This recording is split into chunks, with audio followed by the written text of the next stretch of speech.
Hello students, we were doing a chapter number 10 of class 9, that is gravitational chapter. And in the last lecture we did a very interesting thing, that the acceleration due to gravity does not depend upon the mass of the body.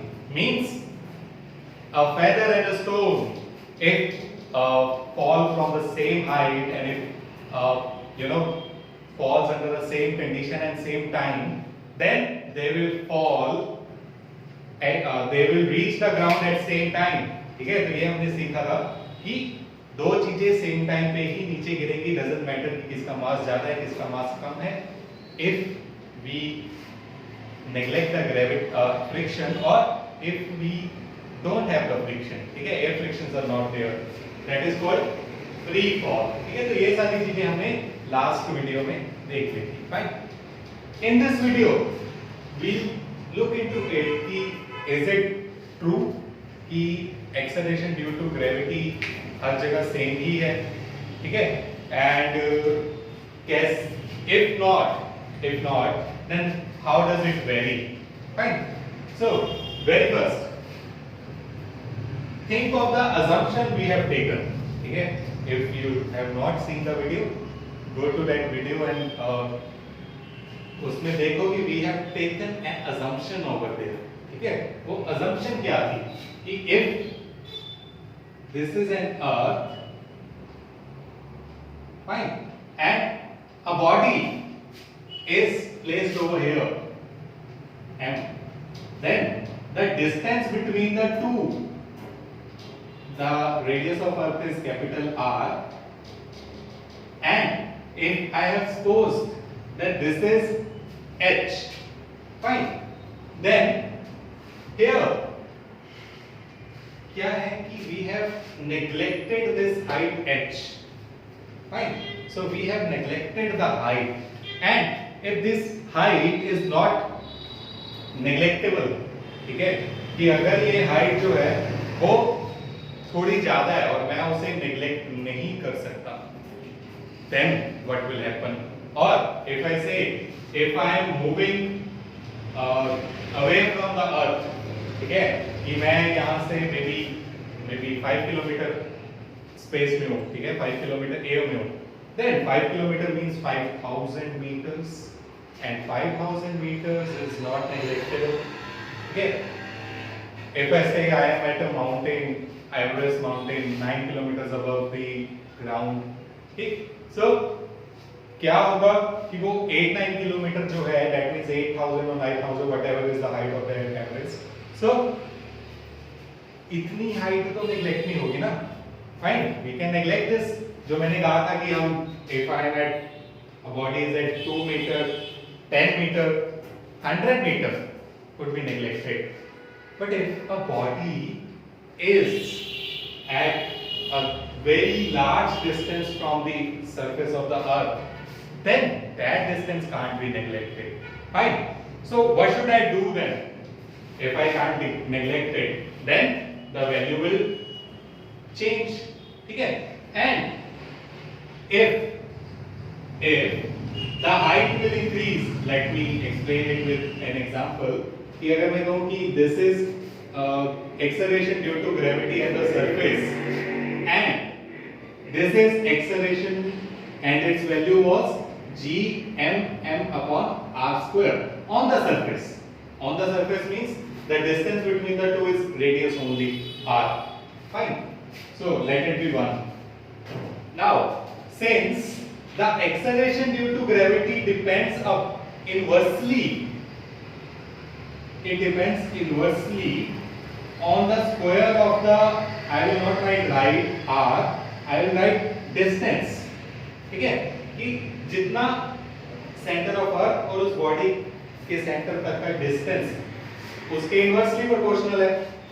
Means अब अगर मैं इसको कहूं कि let it at height g, then it would be gm upon r plus h का whole square.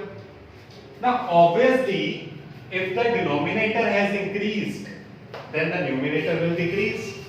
Fine, कि simple है. अगर मैं जैसे मेरे पास 1/10 है उसकी वैल्यू होती है 0.1, अगर मेरे पास 1/100 है उसकी वैल्यू होगी 0.01, 1/1000 है उसकी वैल्यू होगी 0.001. So if the denominator is increasing then the numerator will decrease. ठीक है ना? तो here the denominator has increased, and if the denominator has increased then the value of acceleration due to gravity on the surface is greater than the value at any other height. ठीक है? Means this we are studying the factor affecting the acceleration due to gravity. ठीक है? We are studying factor affecting value of g. Okay? तो पहली चीज हमने देखी with height, what is the effect with height. ठीक है? तो इसमें अगर हम देखें कि मेरी वैल्यू क्या होगी, its formula is not in our syllabus, but if I write it then the gh, that is acceleration due to gravity at any height, is g1 minus 2h upon r. ठीक है? तो क्या हो रहा है मेरे पास यहाँ पे कि अगर यहाँ पे this is the identity. Look here, if the value of h is not 0, if it is 0, चलो फर्स्ट केस करते हैं, if h is 0 then gh is equal to g of surface. ठीक है? तो ये पूरी टर्म 0 हो जाएगी and gs into 1 is gs. That means surface पे तो एक्सेलरेशन ड्यू टू ग्रेविटी के इक्वल है बिकॉज़ हाइट ही नहीं है. ठीक है? But if I increase the value of h, ठीक है, if second case if h is not equal to 0 तो क्या होगा, देन वील ऑब्जर्व इट कि h इज, ये वैल्यू आ जाएगी मेरे पास कुछ ना कुछ. ठीक है? It could be 0.00 something. ठीक, बिकॉज डिनोमिनेटर बढ़ा है, जैसे अभी हमने किया ना कि 1/1000 कर दिया, तो जितना डिनोमिनेटर बड़ा होगा उतनी वैल्यू 0 के अप्रोच करेगी. डिनोमिनेटर बहुत बड़ा है रिलेटिव टू द h अगर मैं कहूं तो क्या होगा कि मेरे पास ये वैल्यू छोटी होगी बट वैल्यू आती जाएगी. ठीक है? कोई ना कोई वैल्यू होगी. So if this is not equal to 0 then 1 में से कुछ ना कुछ माइनस होगा, एंड 1 में से माइनस होगा मतलब gh is gs into 0 point कुछ भी वैल्यू. ठीक है? और अगर मैं किसी को 0 पॉइंट समथिंग से मल्टीप्लाई करूं तो वो आंसर छोटा ही आएगा. ठीक है? ऑब्वियसली तुम मल्टीप्लाई करके देख लो कि if I multiply let 100 with 0.1 तो ये पॉइंट हटा 10 आया, 10 से 10 कट के मेरा आंसर 10 आ गया. तो 100 को मैंने 0.1 से मल्टीप्लाई किया, मेरे पास 10 आंसर आया. ऐसे ही अगर मैं इस gs को 0 पॉइंट समथिंग 0.9 हो सकता है, ठीक है, कुछ भी हो सकता है, से मल्टीप्लाई करूं तो इसकी वैल्यू डिक्रीज हो जाएगी. ठीक है? दैट मींस कि मेरे पास ये जो gh है वो छोटा आएगा gs से. ठीक? So this is the result. That, let me conclude it. So very first is, as we move away from the surface of Earth,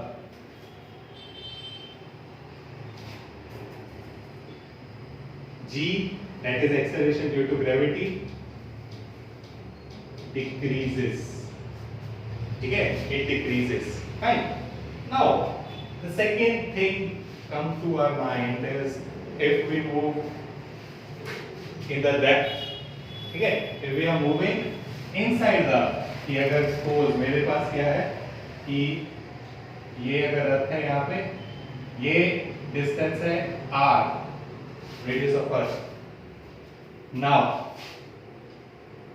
अगर मैं नीचे डेप्थ तक आ गया, दिस डेप्थ में भी d, कि मैं डग करके नीचे किसी डेप्थ तक जा रहा हूं। So if that depth is this d, तो अगेन क्या है, इट इज, चलो मैं फॉर्मूला लिखता हूं, that g at depth is g 1 minus d by r। ठीक है, तो ये इसका फॉर्मूला होता है। अब इसमें क्या है कि अगेन सेम फॉर्मूला है, सिर्फ वहां पे 2h था, यहाँ पे d है। ठीक, तो अगेन इफ d इज 0, मतलब डेप्थ नहीं है, मतलब मैं सरफेस पे हूं, एंड अगर मैं सरफेस पे ही हूं तो g d is equal to gs। ठीक, but if d is not equal to 0, then gs is greater than gd। ठीक, तो ये हमारे पास क्रेटर होगा, मतलब सरफेस पे एक्सेलरेशन ड्यू टू ग्रेविटी ज्यादा है। As I am moving toward the centre of earth, the acceleration due to gravity is again decreasing। means what I have observed कि अगर मैं सरफेस के ऊपर जा रहा हूं तो भी डिक्रीज हो रही है, अगर सरफेस से नीचे आ रहा हूं तो भी डिक्रीज हो रही है। That means it is maximum at the surface. ठीक है, कि अगर it could be a graph like this, कि if this is acceleration due to gravity and this is distance and it is r, the radius of earth।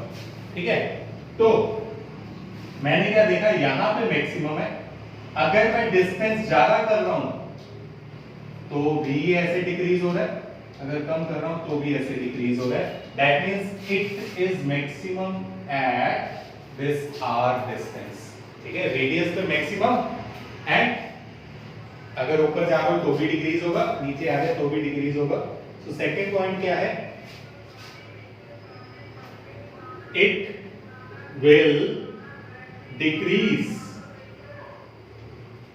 as we move toward the center of earth, the center of earth। Third thing, it is maximum at surface of अर्थ। ठीक है, तो ये क्या है, maximum है surface of अर्थ पे, ऊपर जा रहे हैं तो भी डिक्रीज हो रही है, नीचे आ रहे हैं तो भी डिक्रीज हो रही है।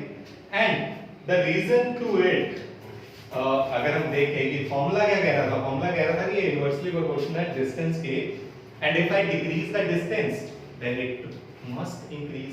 ठीक है, बच्चों की ये सबसे पहली थिंकिंग आती है कि अभी मैंने कहा कि g is inversely proportional to 1/d²। तो अगर मैं d कम कर दूंगा तो ऑब्वियसली मेरा g इंक्रीज होना चाहिए था, बट मैं क्या कह रहा हूं कि g फिर जो है वो डिक्रीज हो रहा है। So this is due to the mass also. ठीक है, कुछ थ्योरीज है, मैं इसकी सारी एक्सप्लेन कर देता हूं कि अगर मैं कहूं कि मैं यहां डेप्थ पे हूं, सो पहली चीज तो इतना सा ही जो डिस्टेंस है वो कंसीडर होगा। ठीक है, सेकंड थिंग, जो वॉल्यूम है, वॉल्यूम इतना सा ही कंसीडर होगा उसका। ठीक, अर्थ का बाकी नहीं कंसीडर करेंगे हम। तो मास कम हो गया, मास कम हो गया तो ग्रेविटेशन कम हो गई। ठीक है, एक थ्योरी ये भी कहती है कि अगर हम नीचे आ रहे हैं तो जो हमारा gm/r² होता है, ठीक, इसमें m कम हो जाएगा, एंड m के कम होने के कारण मेरा जो g है वो डिक्रीज करेगा।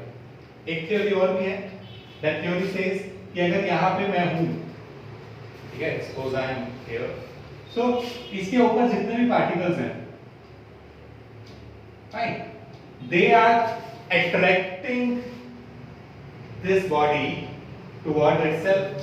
Earth is attracting it toward the center of Earth।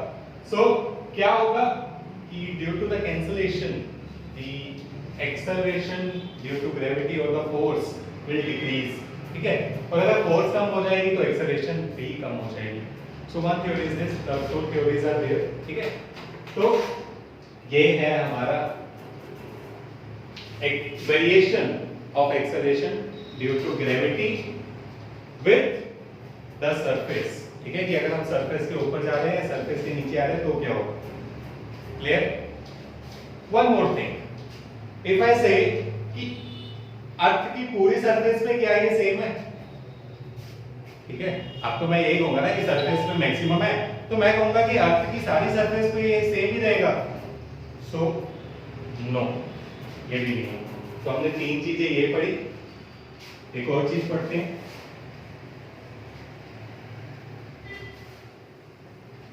So it is कि earth is not a sphere actually, ठीक है, earth is not a sphere and earth is elliptical in shape. Elliptical means this oval in shape, such that कि अब अगर मैं देखूं, चलो मैं डिस्टेंस देखता हूं कि लेट दिस बी द, इसको हम बोलेंगे कि ये मेरे आ जाएंगे एक डिस्टेंस g और ये मेरा दूसरा ले लेता हूं, ठीक है। अब इनको सेपरेट कैसे करें? तो इनको सेपरेट करने के लिए हम कहेंगे कि दिस इज, ये पे लिख लेते हैं, पोल्स एंड इक्वेटर्स, ठीक है।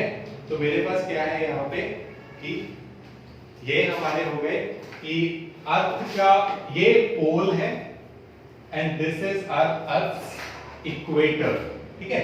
तो अब अर्थ सेम नहीं, स्फीयर नहीं ना होगा, दैट मींस जो हमारा रेडियस है वो भी सेम नहीं होगा।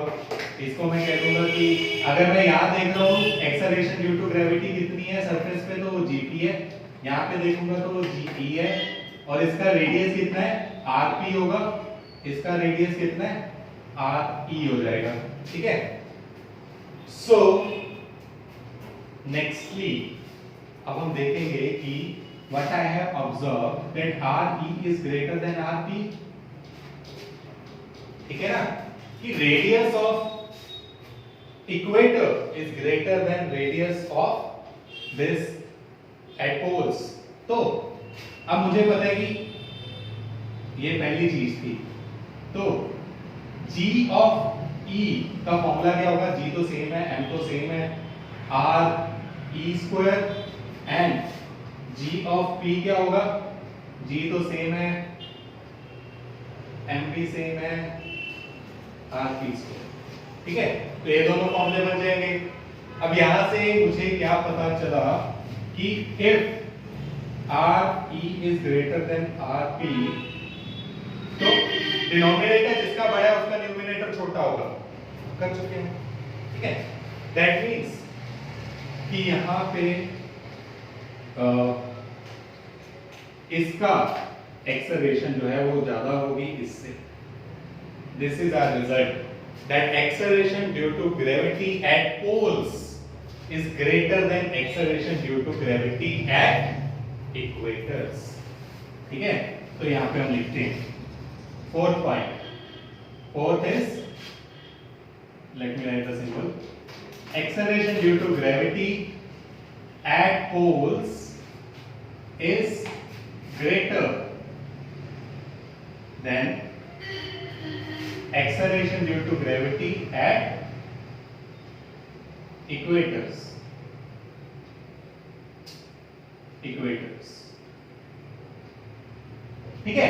तो ये आ जाएगा मेरे पास फोर्थ रिजल्ट की अर्थ की सरफेस में भी ये सिमिलर नहीं है, ना तो अर्थ के ऊपर जाएंगे तो, ना अर्थ के नीचे आएंगे तो, ना अर्थ के सरफेस पे, ठीक है। किसी भी जगह पे ये वैल्यू जो है वो सेम नहीं है, ठीक। तो अगर ये सेम नहीं है, यहां हमने सब जगह देख लिया, ठीक।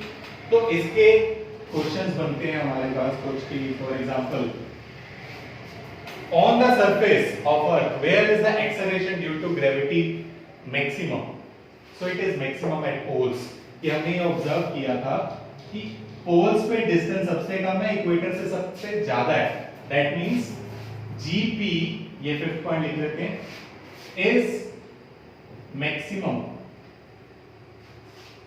on the surface of earth, ठीक है। तो यहाँ डिस्टेंस सबसे ज्यादा था, दोबारा बना देते हैं, ठीक है। यहाँ देखूंगा इससे ज्यादा होगा, यहाँ देखूंगा इससे ज्यादा होगा, बट ये मैक्सिमम है, ठीक। सो क्या है मेरा यहाँ पे 6 is acceleration due to gravity on equator is minimum, ठीक है। 7 की it decreases, it की जगह पूरे लिख सकते हैं, that acceleration due to gravity decreases from poles to equators, ठीक है। तो ये आज का कंक्लूजन है हमारा कि एक्सेलरेशन ड्यू टू ग्रेविटी कैसे वेरी करती है, जो हमारा टॉपिक था फैक्टर्स अफेक्टिंग जी। चलो एक फनी यहाँ पे क्वेश्चन है that if I buy gold at equators and try to sell it on poles, तो क्या होगा, ठीक है। तो गोल्ड बीइंग वेरी एक्सपेंसिव 50,000 हो गया, ठीक है, 10 ग्राम का। तो अगर मैं देखूं कि 1 ग्राम के लिए 5,000 है ना, तो मैं कह रहा हूं कि मैंने इक्वेटर पे उसको बाय किया, पोल्स पे जाके बेच रहा हूं, तो वहां तो एक्सेलरेशन ड्यू टू ग्रेविटी क्या है, ज्यादा है। पोल्स पे एक्सेलरेशन ज्यादा होगी तो वेट भी ज्यादा होगा, ये हम आगे देखेंगे, ठीक है। कि अगर वेट ज्यादा होगा तो इक्वेटर पे खरीदा हुआ माल पोल्स पे महंगा बिकेगा, ठीक है। एंड अगर सपोज मैं कह रहा हूं 1 ग्राम भी बढ़ गया, ठीक है, if there is increase in only 1 gram, then क्या होगा, 5,000 का बेनिफिट। वाओ, जितना खरीदा था सिर्फ इक्वेटर से पोल पे आया और 5,000 का benefit. But this is another thing कि इक्वेटर पे हमें सील्स या पेंगुइन्स को तो बेचेंगे ना, इक्वेटर पे एंटार्क्टिक वगैरह पे, वहां पे हम सील्स को बेचेंगे गोल्ड, ठीक। But this is the thing that acceleration due to gravity on poles is greater than acceleration due to gravity on any other place, and it is maximum at the poles and it is minimum at the equators. Okay, so this is all for today. If you like the video, click on the like button and do comment and share. Thank you.